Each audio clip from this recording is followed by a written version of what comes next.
दुनिया भर में 68,71,000 से ज्यादा कोरोना के मामले सामने आ चुके हैं। अब तक 33,65,000 से ज्यादा लोगों ने कोरोना से जंग भी जीती है। कुल मौत का आंकड़ा 39,86,000 के पार जा चुका है। वहीं अमेरिका, ब्राजील और रूस से सबसे ज्यादा मामले सामने आ रहे हैं। देश भर में कोरोना ने 2,37,000 का आंकड़ा पार कर लिया है। वहीं देश में अब तक 1,13,000 से ज्यादा मरीज ठीक भी हो चुके हैं। देश भर में कोरोना से 6,650 लोगों की अब तक मौत हो चुकी है। भारत की रिकवरी रेट 48% हो गई है। देश में महाराष्ट्र कोरोना का हॉटस्पॉट बना हुआ है। यहां अब तक 2,849 लोगों की मौत हो गई है। महाराष्ट्र में संक्रमितों की संख्या बढ़कर 80,229 हो गई, जबकि कोरोना से 35,000 से ज्यादा मरीज ठीक भी हुए हैं। तमिलनाडु में कोरोना मरीजों का आंकड़ा 28,694 तक जा पहुंचा है। कोरोना से अब तक 235 लोगों की मौत हो चुकी है। बता दें कि प्रदेश में 15,762 मरीज पूरी तरह से ठीक हो चुके हैं। देश में कोरोना के मामले में तमिलनाडु का दूसरा स्थान है। देश की राजधानी दिल्ली में कोरोना मरीजों की संख्या 26,000 के पार हो गई है। अब तक 708 लोगों की मौत हो चुकी है। दिल्ली में कोरोना से 10,000 से ज्यादा लोग ठीक भी हुए हैं। बता दें कि एक दिन में 1,330 लोग पॉजिटिव मिले हैं। देश में गुजरात कोरोना के मामले में चौथे स्थान पर बना हुआ है। गुजरात में अब तक 19,119 कोरोना पॉजिटिव मिले हैं। प्रदेश में अब तक 1,190 लोगों की मौत भी हो चुकी है। वहीं 13,000 से ज्यादा लोग कोरोना को हराकर घर भी जा चुके हैं।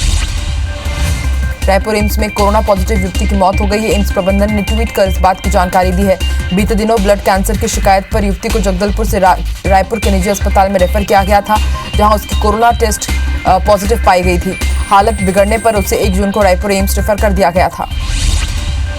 रायपुर एम्स में 34 वर्षीय युवक की मौत हो गई है। युवक को बिलासपुर से रायपुर एम्स 5 जून को ही रेफर किया गया था। यहाँ युवक की कोरोना रिपोर्ट पॉजिटिव आई, जिसके बाद एम्स में युवक का इलाज चल रहा था। वहीं युवक HIV से भी पीड़ित बताया जा रहा है। इंदौर में कोरोना के 35 नए मरीज मिले हैं। इनमें एमवाई अस्पताल की एक नर्स भी शामिल है। इसके साथ ही इंदौर में अब तक मरीजों की संख्या 3,722 हो गई, जबकि 4 नई मौत के साथ अब इंदौर में कोरोना से मौत का आंकड़ा 153 तक जा पहुंचा है।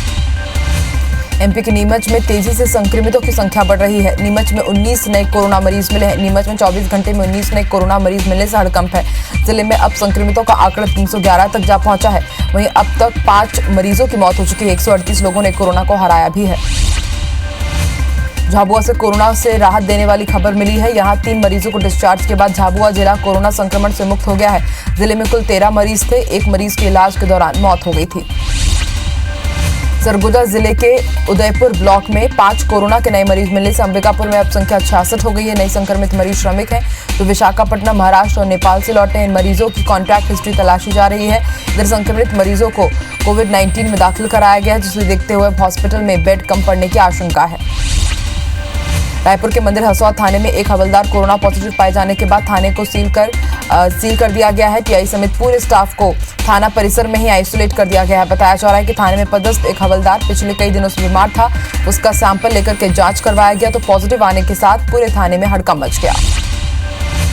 मध्य प्रदेश के करीब 5 लाख से ज्यादा लोग अलग अलग देश में फंसे हुए हैं। वंदे मातरम मिशन के तहत उन सबको वापस सुरक्षित लाने का काम जारी है। सांसद शंकर लालवानी ने बताया कि अब तक 5 लाख लोगों ने अपने घर लौटने की गुहार लगाई है और अब उनकी वापसी के लिए काम किए जा रहे हैं। सीमा विवाद के बीच आज भारत और चीन के बीच बातचीत शुरू हुई है। लेफ्टिनेंट जनरल हरिंदर सिंह की अगुवाई में अक्साई चीन के मोल्ड में एक बैठक जारी है। इस मसले पर कल संयुक्त सचिव स्तर की मीटिंग भी होगी। श्रीनगर से अनलॉक पार्ट 1 में 60 से अधिक दिनों के बाद मार्केट में रौनक लौट आई है। सरकार द्वारा लॉकडाउन में छूट के बाद वाहनों की आवाजाही तथा दुकानें खुलने लगी है। बता दें कि कोरोना के अलावा आतंकी वारदात से जम्मू वासियों को बंद से काफी परेशानी होती रही। अनलॉक पार्ट 1 में 8 जून से मंदिर खुलने की अनुमति के बाद उत्तर प्रदेश के काशी विश्वनाथ मंदिर में सारी तैयारी की जा रही है। मंदिर के बाहर के इलाके को सैनिटाइज किया जा रहा है। मंदिर में प्रवेश के लिए सोशल डिस्टेंसिंग के पालन की तैयारी भी पुलिस ने कर ली है। मंदिर में भक्तों के लिए खास दिशा निर्देश भी जारी किए गए हैं। अनलॉक पार्ट 1 में 8 जून से दिल्ली के झंडे बाबा मंदिर खुलने की भी तैयारी है। वहां पर मंदिर में प्रवेश के लिए थर्मल स्क्रीनिंग, सैनिटाइजेशन और सोशल डिस्टेंसिंग के साथ ही घेरे निर्माण की भी तैयारी प्रबंधन ने कर ली है।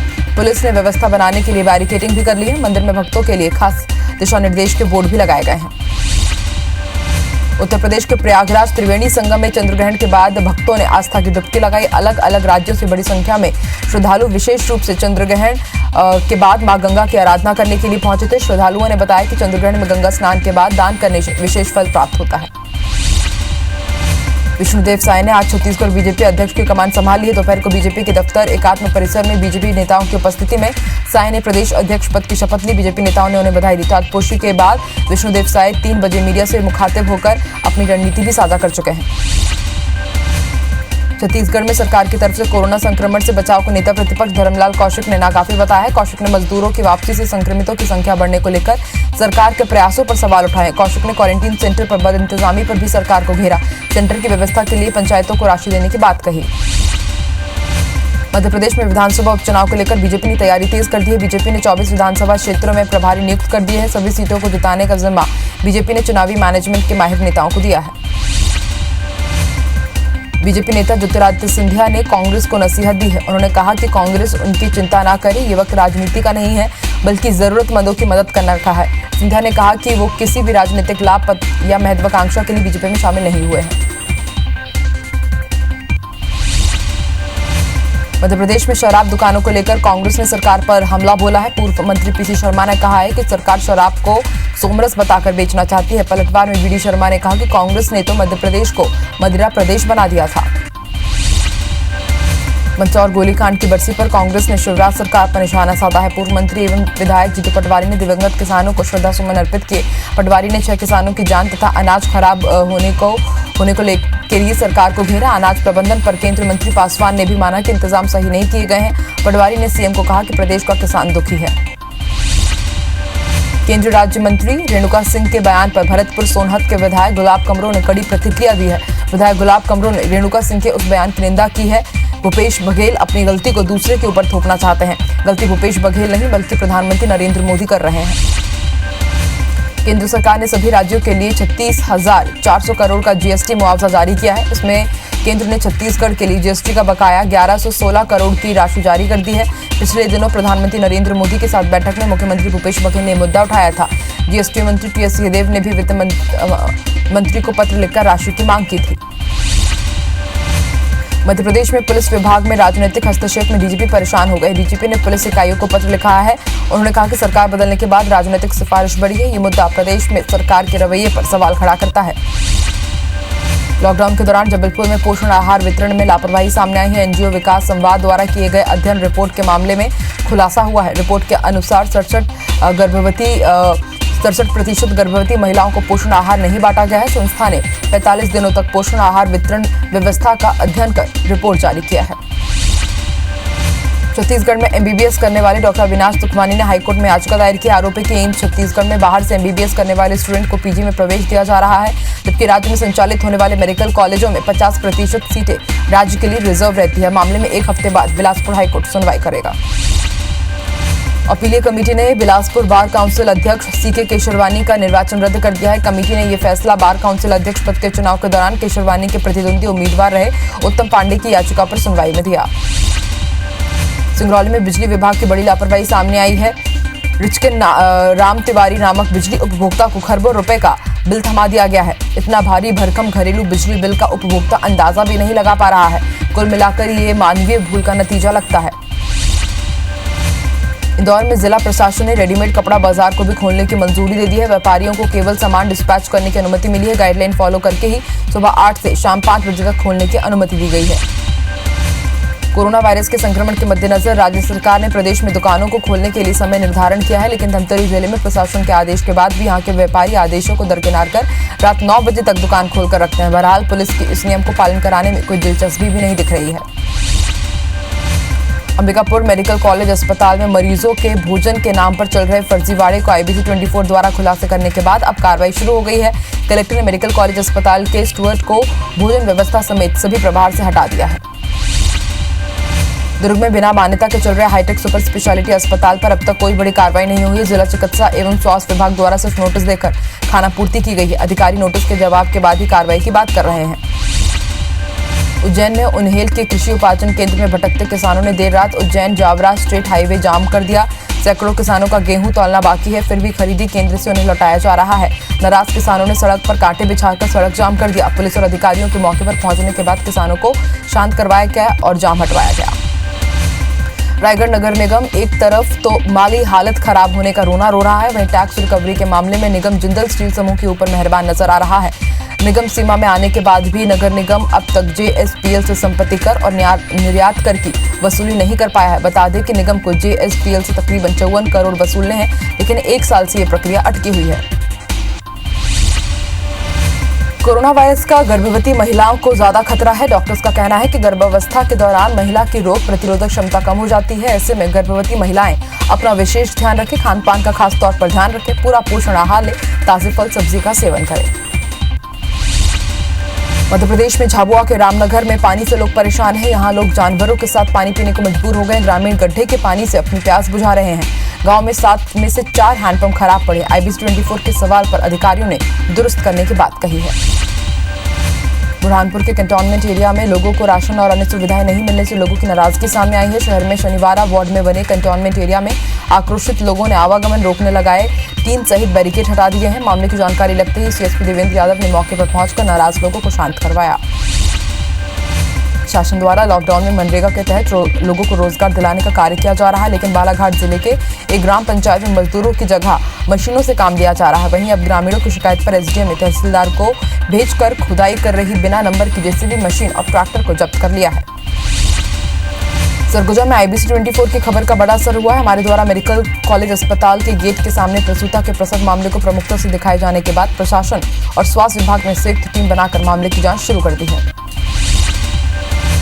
राजधानी भोपाल में निसर्ग तूफान ने बरसात के पूर्व की तैयारियों की पोल खोलकर रख दी है। 3 दिन की बारिशों से शहर के कई इलाकों में सड़कें बह गई हैं, जिस पर विपक्ष सवाल उठा रहा है। तो पूर्व महापौर का कहना है कि सड़कों का मरम्मत कार्य शुरू हो गया है। कान्हा टाइगर रिजर्व में आज गुपचुप तरीके से एक बाघ को वन विहार भोपाल में शिफ्ट किया गया। बताया जाता है कि ये बाघ आदमखोर था, जिसे बैतूल सारणी के रहवासी क्षेत्र से पकड़कर कान्हा लाया गया था, जो 1 साल बाद वन विहार भोपाल भेजा गया है। अब बाघ शिफ्टिंग पर सवाल खड़े हो रहे हैं कि कहीं कथित आदमखोर बाघ वन विहार के लिए मुसीबत न बन जाए।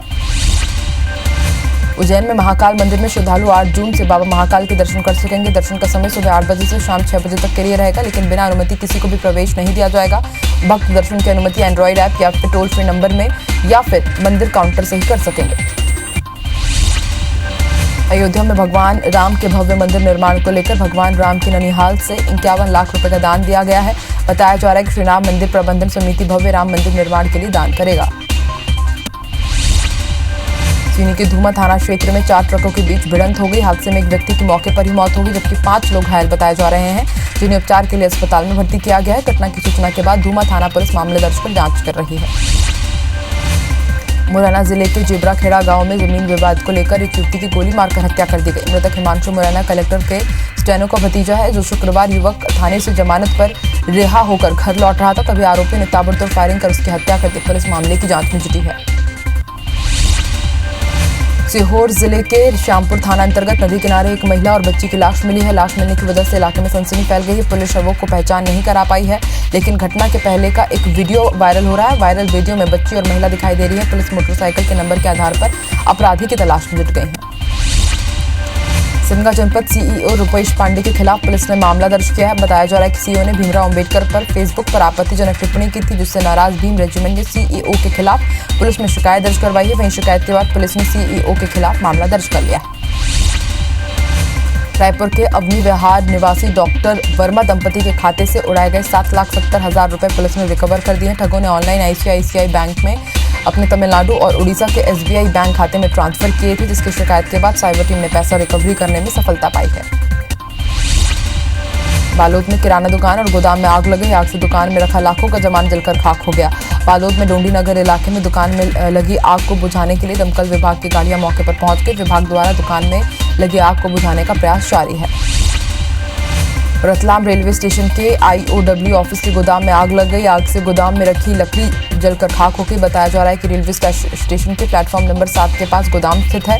आग की सूचना के बाद फायर ब्रिगेड की 5 गाड़ियों ने मौके पर पहुंचकर आग पर काबू पाया। इंदौर के सत्यसाई चौराहे पर लॉ कॉलेज के स्टूडेंट्स ने जनरल प्रमोशन की मांग को लेकर प्रदर्शन करने के लिए पहुंच गए। पुलिस को जैसे ही इसकी जानकारी मिली, पुलिस की टीम मौके पर पहुंची, जहां पुलिस को देखकर स्टूडेंट्स भाग गए, लेकिन 4 स्टूडेंट्स को पुलिस ने पकड़ लिया है, जिनके खिलाफ पुलिस ने धारा 188 के तहत मामला दर्ज किया है। तखतपुर के भकुर्रा नवापारा शासकीय राशन दुकान में चोरों ने चोरी की घटना को अंजाम दिया है। राशन दुकान से अज्ञात चोर ने 17,000 रुपए का राशन चोरी कर लिया। वहीं मामले की शिकायत के बाद पुलिस की टीम मामला दर्ज कर आरोपियों की तलाश कर रही है। इंदौर में अनलॉक पार्ट 1 की शुरुआत होते ही शहर में क्राइम बढ़ने लगे हैं। ऐसे में पुलिस लगातार बदमाशों की धरपकड़ कर रही है। पुलिस ने सांवेर के वैष्णव विद्यापीठ में बने अपने अस्थायी जेल को फिलहाल बनाए रखने का निर्णय लिया है। डीआईजी के साथ सभी अधिकारियों ने अस्थायी जेलों का दौरा किया।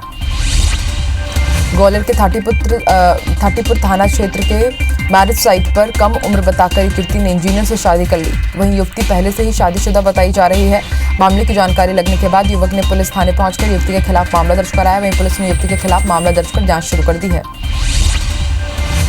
बलरामपुर जिले के राजपुर में आज पुलिस की सक्रियता से एक युवक की जान बच गई। बगाड़ी गांव में एक युवक पेड़ में फांसी लगा रहा था, जिसकी सूचना ग्रामीणों ने पुलिस को दी। सूचना पर पुलिस की टीम तत्काल मौके पर पहुंची और युवक को फंदे से नीचे उतारा। युवक को अस्पताल पहुंचाया गया, जहां युवक का इलाज जारी है। लॉकडाउन में नरसिंहपुर के शिवम मिश्रा ने जुगाड़ से ऑटोमेटेड हैंड सैनिटाइजर मशीन तैयार की है तथा उसे अपने नजदीकी स्वास्थ्य केंद्र चावरपाठा को समर्पित किया है। वहीं चावरपाठा स्वास्थ्य केंद्र में पदस्थ अधिकारी भी शिवम मिश्रा के इनोवेशन से उत्साहित है और उनका मानना है कि ऑटोमेटिक तरीके से सैनिटाइज होने से ज्यादा सुरक्षा रहेगी।